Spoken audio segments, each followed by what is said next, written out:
Memoir of Nicolas Perrot, Chapter 20, The Pageant of the Sioux. Read by Frank Blissett. The first ships from France arrived at Quebec while all the chiefs were there. Monsieur de Courcelles received letters from Monsieur de Talon, who wrote to him how serviceable it was to secure some Frenchmen who had gone among the Ottawas and knew their language, so that these could go up there and take possession of their country in the name of the king. Monsieur de Courcelles at once cast his eyes on me, and had me remain at Quebec until the return of Monsieur the Intendant.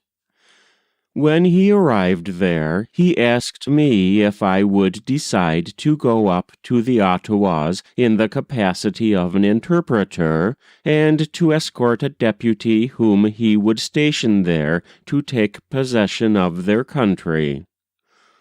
I informed him that I was always ready to obey him, and offered him my services. I then set out with Sieur de Saint-Lusson, his deputy, and we arrived at Montreal, where we remained until the beginning of the month of October 1670. We were obliged in this voyage to spend the winter with the Amiquettes. The Soutiers also wintered in the same quarter, and went hunting. They secured more than 2,400 moose in an island called Ile des Ottawas, which is 40 leagues in length, and includes the stretch of Lake Huron from the part opposite the St. Francois River as far as the river of the Mississaugas, on the route to Michilimackinac. This extraordinary catch of game was, however, only made with snares. I notified these peoples to proceed to the Soutier country in the springtime, as early as they could, in order to hear the message from the king that Sieur Saint-Lusson was carrying to them and to all the tribes. I also sent some Soutier savages to tell those in the north that they, too, must not fail to proceed to their country. I went with a sledge and carried behind me a canoe from the other side of the island, in which I embarked. For it is to be noted that the lake never freezes, except on the coast where we wintered, and not at all out from the shore, on account of the continual waves which the wind causes there.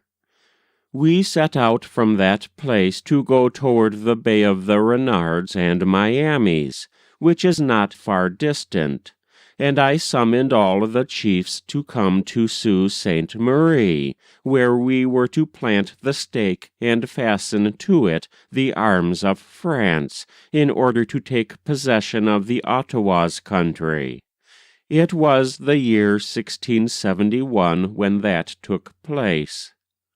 On the 5th of the month of May, I reached Sault Sainte Marie with the principal chiefs of the Potawatomis, Sakis, Puans, and Malhominus. Those of the Renards, Masquitecs, Kickapos, and Miamis did not go farther than the bay.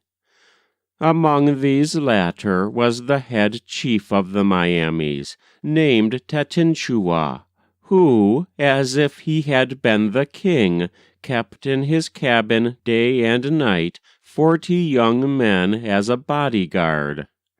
The village that he governed was one of 4,000 or 5,000 warriors. He was, in a word, feared and respected by all his neighbors. It is said, however, that he had a very mild disposition, and that he never had any conversation except with his lieutenants, or the men with whom he held council, who were commissioned with his orders. The Potawatomis did not venture, out of consideration for him, to expose him to making this voyage, dreading for him the fatigue in the canoe, and fearing that he might become ill.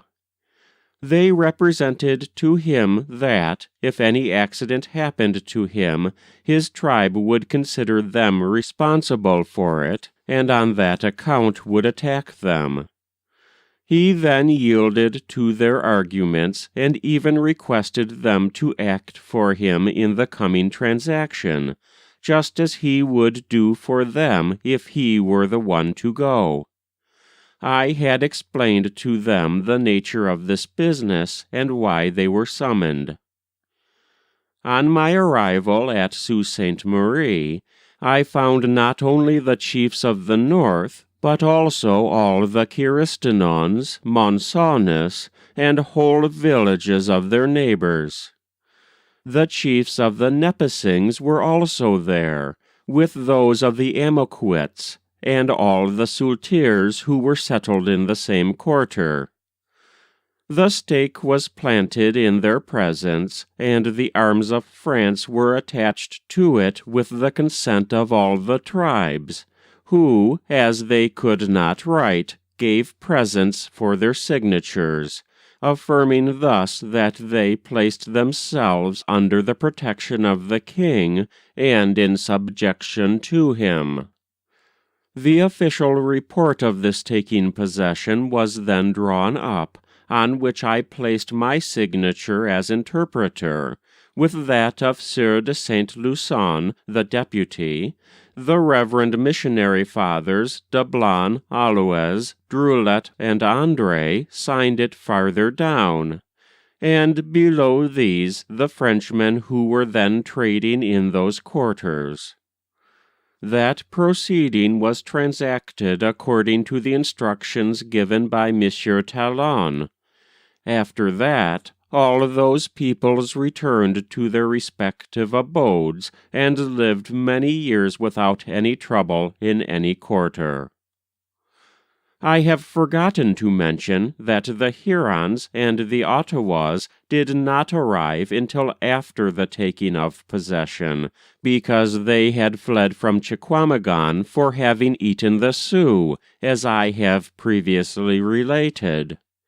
We conferred with them on what had just been done, and they, as the other tribes had done, consented to all that had been agreed and concluded.